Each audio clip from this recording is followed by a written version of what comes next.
ಇದೊಂದು ಶಕ್ತಿ ಕೇಂದ್ರ, ಭಕ್ತಿ ಕೇಂದ್ರ ಹಾಗೂ ಎಜುಕೇಷನ್ ಇರ್ಬೋದು, ಟೂರಿಸಂನಲ್ಲಿರ್ಬೋದು ಒಂದು ಒಳ್ಳೆ ರೀತಿಯಲ್ಲಿ ಬೆಳಿಬೇಕು ಈ ಕ್ಷೇತ್ರ ಅಂತ ನಾವು ಭಾವಿಸ್ಕೊಂಡಿದ್ದೀವಿ. ಸಮಾಜ ಬಾಂಧವರೆಲ್ಲರೂ ಸೇರಿ ಅದಕ್ಕೆ ಪೂರಕವಾಗಿ ಇವತ್ತು ಒಂದು ಹಾಸ್ಟೆಲ್ 3 ಕೋಟಿಯ ಹಾಸ್ಟೆಲನ್ನು ಸರ್ಕಾರ ನಮಗೆ ಸ್ಯಾಂಕ್ಷನ್ ಮಾಡಿಕೊಟ್ಟಿದೆ.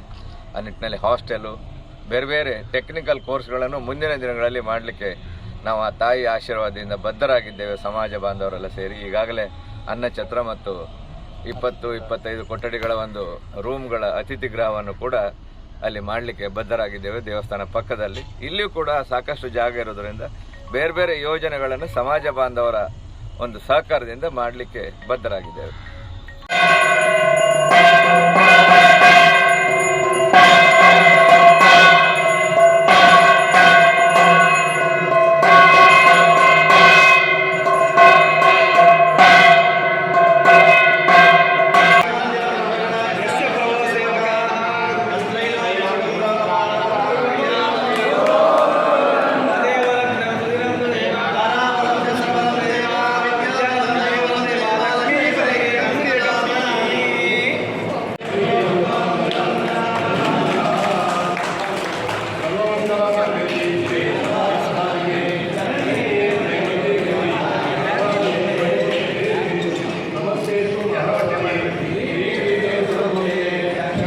ದೇವಸ್ಥಾನದ ರಥೋತ್ಸವದ ಕಾರ್ಯಕ್ರಮ ಚಾಲನೆಗೊಂಡಿದೆ.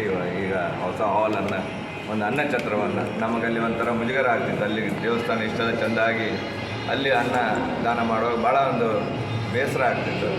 ತಾಯಿ ಕೂಡ ಆಗಿರ್ಬೋದು. ಆ ನಿಟ್ಟಿನಲ್ಲಿ ಇದೊಂದು ಒಳ್ಳೆಯ ಸುಸಜ್ಜಿತ ಹಾಲನ್ನು ಮಾಡಿದ್ದೇವೆ.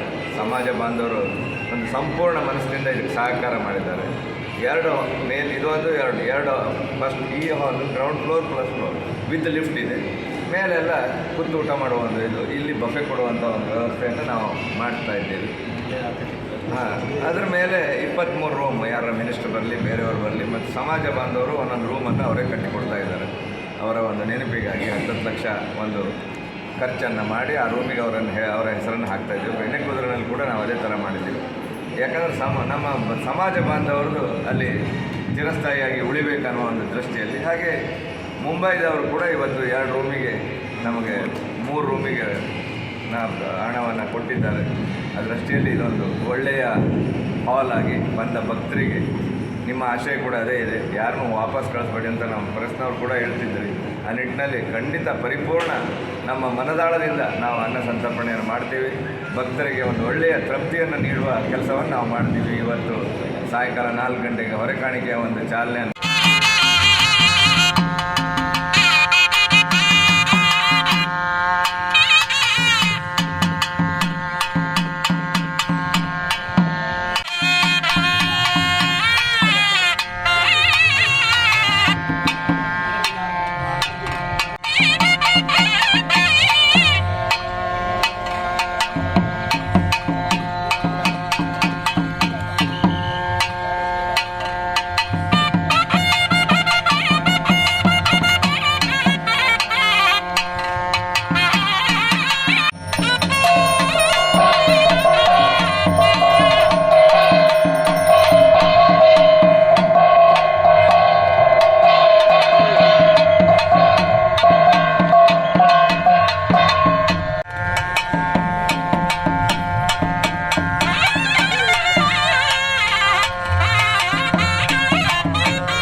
ಧಾರ್ಮಿಕ ಕೇಂದ್ರ, ಆನಂತರ ಪ್ರವಾಸಿ ಕೇಂದ್ರ, ಆನಂತರ ಶೈಕ್ಷಣಿಕ ಕೇಂದ್ರ.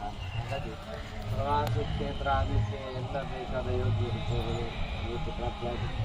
ಧಾರ್ಮಿಕವಾಗಿ ಜಾಗದಲ್ಲಿ ಕಾರ್ಮಿಕ ಮಕ್ಕಳಿಂದ ದೇವಸ್ಥಾನದ್ದು ಇದೆ, ಇಲ್ಲಿಯ ಕಟ್ಟಡಗಳು, ಪೂಜೆಗಳು, ಇಲ್ಲಿಯ ವಿಧಿವಿಧಾನಗಳೆಲ್ಲ ನಮ್ಮ ಹಿರಿಯರೆಲ್ಲ ಮಾಡಿಕೊಟ್ಟ ವಿಧಾನಗಳು. ಕಾರ್ಮಿಕ ಕ್ಷೇತ್ರ ಮೊದಲೇ ಆಗಿರೋದು. ಹಾಗಾಗಿ ಈಗ ಶೈಕ್ಷಣಿಕ ಕ್ಷೇತ್ರಕ್ಕೆ ಮೊದಲನೇ ಹೆಜ್ಜೆಯನ್ನು ಇಡ್ತಾ ಇದ್ದಾರೆ. ಇದೊಂದು ಈಗ ಹಾಸ್ಟೆಲ್ ಹೇಳುವಂತಹದ್ದು ಒಂದು ಶೈಕ್ಷಣಿಕ ಕ್ಷೇತ್ರಕ್ಕೆ ಪ್ರವೇಶ. ಈಗ ನಾವು ವಿದ್ಯಾರ್ಥಿಗಳನ್ನ ಹುಡುಕ್ಬೇಕು ಅಂತ ಅಲ್ಲ, ಅವಾಗ ವಿದ್ಯಾರ್ಥಿಗಳನ್ನೆಲ್ಲ ಅದನ್ನು ತರಿಸಿಕೊಡ್ತಾರೆ. ಆ ನಂತರ ಇಲ್ಲಿ ಪರಿಚಯ ಆದ ನಂತರ ನಾವೆಲ್ಲ ಶಿಕ್ಷಣ ಕ್ಷೇತ್ರಕ್ಕೆ ಹೋಗ್ಬೋದು. ನಾವು ಬೇರೆ ಆ ರೀತಿಯಲ್ಲಿ ಆಲೋಚನೆ ಮಾಡಬೇಕು, ಕಾಲೇಜು ಕಟ್ಟೋದು ಯಾವ ರೀತಿ ಅಂತ ಬೇರೆ ಮತ್ತು ಆಲೋಚನೆ ಮಾಡ್ಬೋದು. ಹಾಗಾಗಿ ಅದರಲ್ಲಿ ಇದೊಂದು ಇವತ್ತು ಪ್ರಾರಂಭ ಆಗಲಿಕ್ಕಿದೆ. ಕಟ್ಟಡ ಸರ್ಕಾರದ ಒಂದು ಸಹಾಯದಿಂದ ನಮ್ಮವರ ಎಲ್ಲರ ಒಂದು ಇಚ್ಛೆಯಿಂದ ಚಂದದಿಂದ ಆಗಲಿ, ದೇವರ ಅನುಗ್ರಹ ಇದಕ್ಕೆ ಇರಲಿ. ವಿಶೇಷವಾಗಿ ಕಟ್ಟಿಸೋದು ಮಾತ್ರ ಅಲ್ಲ, ಅದು ಸದುಪಯೋಗ ಆಗಬೇಕು. ಅದಕ್ಕೆ ಸದುಪಯೋಗ ಆಗಲಿಕ್ಕೆ ಬೇಕಾದ ಎಲ್ಲ ರೀತಿಯ ಅನುಕೂಲತೆಗಳು ಯೋಗ್ಯತೆಯನ್ನು ದೇವರು ಕೊಟ್ಟು ಮಾಡ್ತಾರೆ.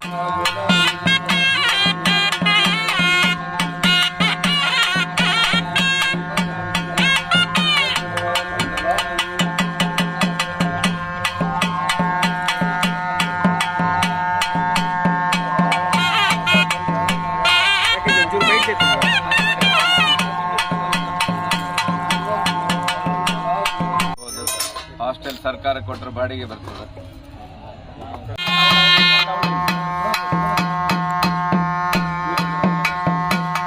ಪ್ರಶ್ನೆಯಲ್ಲಿ ತಾಯಿಯ ದೇವಸ್ಥಾನದ ಒಂದು ಜೀರ್ಣೋದ್ಧಾರದ ಪ್ರಕ್ರಿಯೆಯಲ್ಲಿ ಗುರುಪೀಠವನ್ನು ನಿರ್ಮಿಸಬೇಕು, ಗುರುಗಳನ್ನು ಇಲ್ಲಿ ಆರಾಧಿಸಬೇಕು. ನಮ್ಮ ಸಮುದಾಯದ ಗುರುಗಳು ಮಾಧವ ಮಂಗಲ ಪೂಜಾರರು 9ನೇ ಗುರುಗಳವರು. ಆ ನಿಟ್ಟಿನಲ್ಲಿ ನಾವು ಅಷ್ಟಮಂಗಲದಲ್ಲಿ ಸಮಾಜ ಬಾಂಧವರು ನಿಶ್ಚಯ ಮಾಡಿದ್ದೇವೆ. ಅದೇ ರೀತಿಯಲ್ಲಿ ನಾವು ಒಳಗಡೆ ಮಾಡಬೇಕಂತ ಒಂದು ನಮ್ಮ ಯೋಚನೆ ಇತ್ತು. ದೇವಸ್ಥಾನದ ಪ್ರಾಂಗಣದಲ್ಲಿ ನಾವೀಗ ಹೋಮ ಮಾಡ್ತಾ ಇದ್ದೀವಿ, ಅಲ್ಲಿ ಅದು ದೈವಚಿತ್ತನೋ ತಾಯಿಯ ಒಂದು ಇದು ಅಥವಾ ಗುರುಗಳ ಒಂದು ಇದು. ನಾನು ಹೊರಗೆ ಇರ್ತೀನಿ, ಹೊರಗಿನಿಂದ ನಿಂತು ನಿಮ್ಮೆಲ್ಲ ಸಮಾಜ ಬಾಂಧವರಿಗೆ ಆಶೀರ್ವಾದ ಮಾಡ್ತೇನೆ ಅನ್ನೋ ಒಂದು ನೆಲೆಯಲ್ಲಿ ಈಗ ನಾಗಬಂಧ ಹತ್ರ ಅದನ್ನು ಮಾಡ್ತಾ ಇದ್ದೀವಿ. ಸರ್ಕಾರದಿಂದ 2.5 ಕೋಟಿ ಕನ್ನಡ ಸಂಸ್ಕೃತಿ ಇಲಾಖೆಯಿಂದ ಕೊಟ್ಟಿದ್ದಾರೆ. ಹಾಗೂ ನಾವು ಸಮಾಜ ಬಾಂಧವರು ಸೇರಿ ಒಂದು ಕಂಚಿನ ಪ್ರತಿಮೆಯನ್ನು ಯಾವ ಕುಳಿತ ಭಂಗಿಯಲ್ಲಿ ನಾವು ಮಾಡಲಿಕ್ಕೆ ಇಷ್ಟಪಟ್ಟಿದ್ದೀವಿ. ಆ ಗುರುಗಳ ಚಿತ್ತ, ಆ ತಾಯಿಯ ಒಂದು ಚಿತ್ತ, ಕುಲಮಸ್ತ್ರಿ ಅಮ್ಮ ಮತ್ತು ಇಲ್ಲಿಯ ಉಚ್ಚಿಲ ಮಹಾಲಕ್ಷ್ಮೀ ದೇವರ ಒಂದು ಚಿತ್ತದಿಂದ ಹೇಗಾಗಬೇಕು, ಗುರುಗಳ ಒಂದು ಆಶೀರ್ವಾದ ಅವ್ರಿಗೆ ಹೇಗೆ ಬೇಕೋ ಆ ಇದರಲ್ಲಿ ಬಂದು ಅವರು ನಮ್ಮನ್ನು ಒಂದು ಒಳ್ಳೆಯ ರೀತಿಯಲ್ಲಿ ವ್ಯವಸ್ಥಿತ ರೀತಿಯಲ್ಲಿ ಅದರಲ್ಲಿ ಆವಾಹನೆಗೊಂಡು ನಮ್ಮ ಸಮಾಜ ಬಾಂಧವರಿಗೆ ಆಶೀರ್ವಾದ ಮಾಡಬೇಕು ಅಂತ ಗುರುಗಳಲ್ಲಿ ನಮ್ಮ ಪ್ರಾರ್ಥನೆ.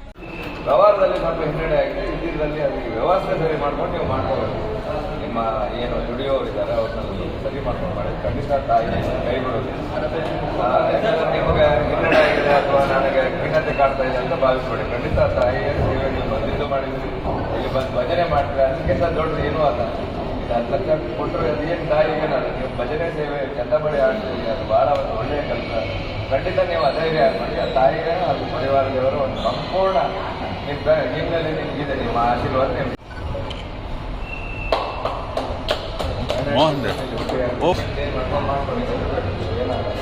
ದೊಡ್ಡ ಹೀರೋ ಕರೆದವ್ರು ನೀವು ತಾಯಿ ಬಿಡ್ತಾಳ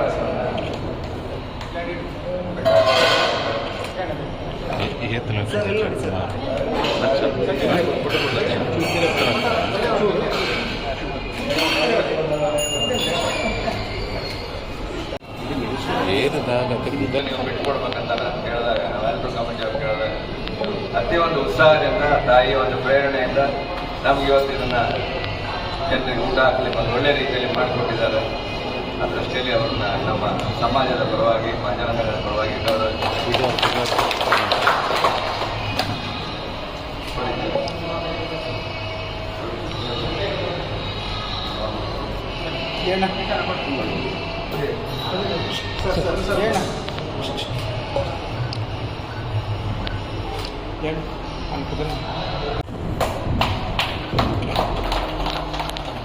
ಸರಿ.